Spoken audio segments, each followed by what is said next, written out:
Ada sama pemilik Facebook, Mark apa namanya? Mark Zuckerberg apa namanya? Ya itu dia. Bukunya namanya Mukadimah. Siapa namanya? Ya itu salah satu kelemahan kita, Indonesia lupa, nama orangnya lupa. Iya.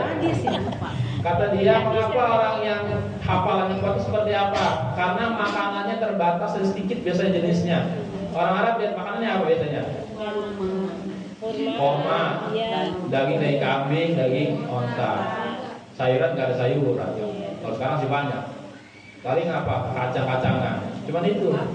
Karena makanannya sedikit membuat dia secara fisik dia lebih tangkas. Karena keterbatasan segala sesuatu, hafalannya lebih kuat.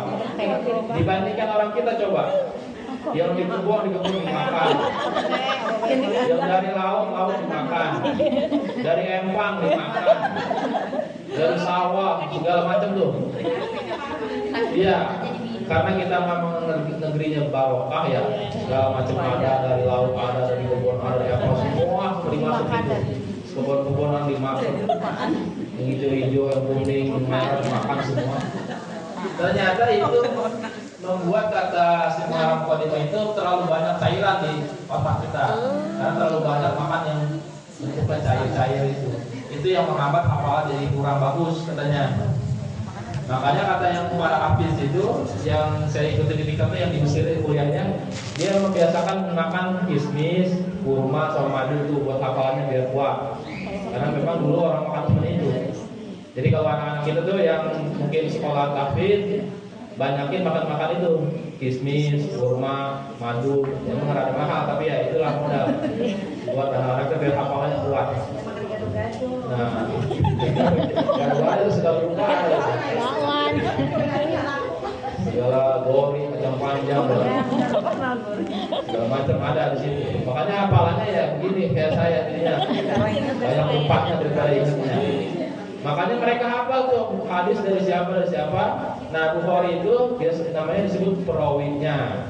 Terusnya kalau isi hadisnya Ayul Kasbi, nah itu matan namanya isi hadisnya. Terusnya periwayatnya yang catat Bukhari, Muslim, nah itu bedanya dalam ilmu hadis begitu, dipisah-pisah siapa, bagaimana tugasnya. Kalau Bukhari berarti nyatat sampai ke ininya, orangnya siapa, matannya dan sanadnya itu dicatat semua. Makanya kalau yang ada yang hafalan hadis itu di Universitas Islam di Madinah, di mana itu ya dihafal sama sanad-sanadnya. Luar biasa itu semua. Tadi kata Nabi artinya usaha apakah yang paling baik. Ini ada sahabat bertanya kepada Nabi Muhammad SAW, ya Nabi, usaha apa sih yang paling baik itu?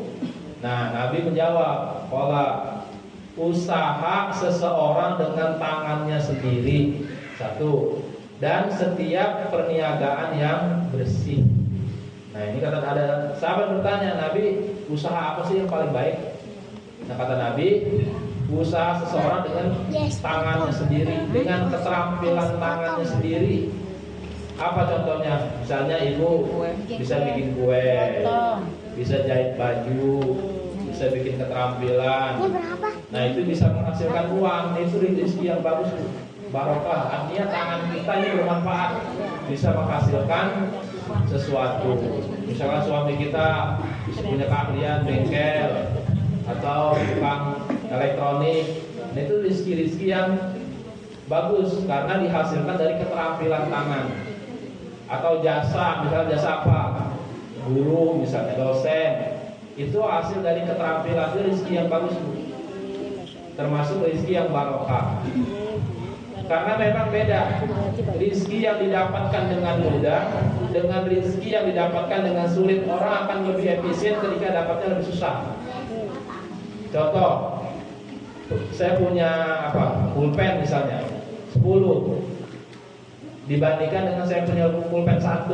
Kalau punya 10 hilang 1 masih ada 9. Kepikiran kita kan gitu. Masih ada 9 dia hilang 1.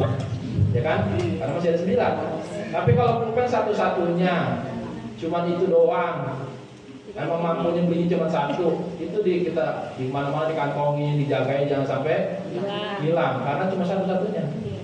Begitu juga kita Bu, kalau duit kita banyak, sekedar makan di McD 200.000 sekali makan kayaknya biasa. Cila. Coba saudara kita yang hidup di pinggir-pinggir, kemarin cerita saya Pak Kasih yang kunjungan ke sini di Ciputat, ada butuh gelandangan anak yang ngamen di Ciputat, tidur di situ tuh di bawah apartemen apa di situ. Itu ternyata banyak banget, ada sekitar 40 kakak. Mereka berjuang cari makan di jalanan, tidur di tempat seadanya, ada yang tidur itu menggelar terpal. Bayangkan bagi mereka 200.000 mungkin untuk makan seminggu.